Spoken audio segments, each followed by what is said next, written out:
offering, ang lahat po ay biglang maraming nagiging busy. Yung iba, kunwari, may hinahanap sa bag. Pero, ang totoo po, hinahanap ang pinakamaliit na bill. Yung iba naman po, tititig muna sa wallet at may healing service at sasabihin na, Lord, sana dumami ka. Pero po, alam niyo po, nakakatuwa man minsan ganun tayo. Gusto po natin ang blessing ni Lord, pero hirap tayong bitawan ang hawak natin. Amen po. Naalala ko po ang sabi sa Proverbs chapter 3 verse 9, parangalan mo ang Panginoon sa iyong kayamanan at sa unang bunga ng lahat ng iyong ani. Ibig po sabihin, hindi natin binibigyan si Lord dahil kailangan niya ng pera. Hindi naman po nauubusan ng budget si Lord, di ba po?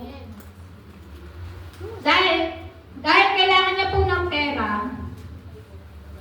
ang totoo po, tayo po ay binabago niya sa pamamagitan ng pagbibigay.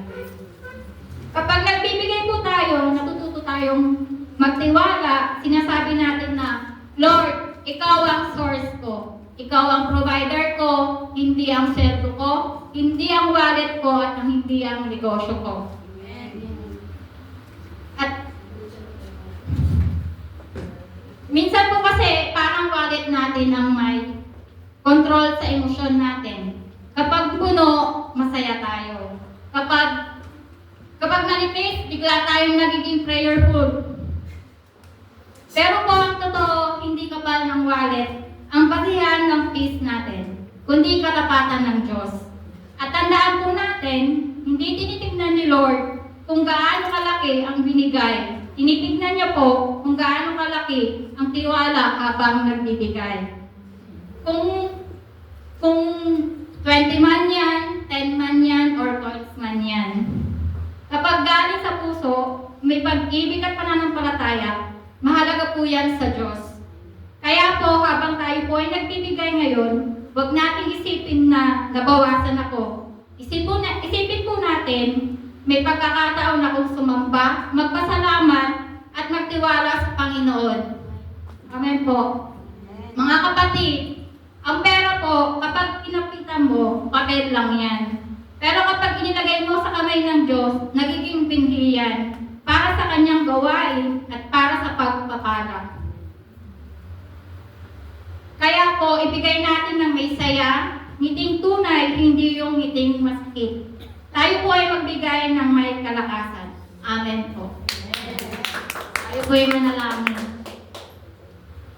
Amang Diyos na makapangyarihan sa lahat, maraming salamat po sa umagang ito. Maraming salamat po sa iyong kabutihan, biyaya at patuloy na paglalaan ng aming buhay. Kinikilala namin na ang lahat ng aming tinatanggap ay nagmumula sa iyo. Sa oras po na ito, buong puso po namin inihahandog ang aming tithes and offering bilang pasalamat, pagsunod at pagsamba sa iyo. Pagpalain mo po ang mga handog na ito, unang magamit sa paglaganap ng iyong salita, pagtulong sa nangangailangan at sa ikalalago ng iyong gawain. Pagpalain mo rin po ang bawat nagbibigay, patatagin mo po ang kanilang pananampalataya at patuloy mong tugunan ang kanilang mga pangailangan. Ayon po sa iyong kalooban. Tinataas po namin ang lahat ng papuri at salamat sa pangalan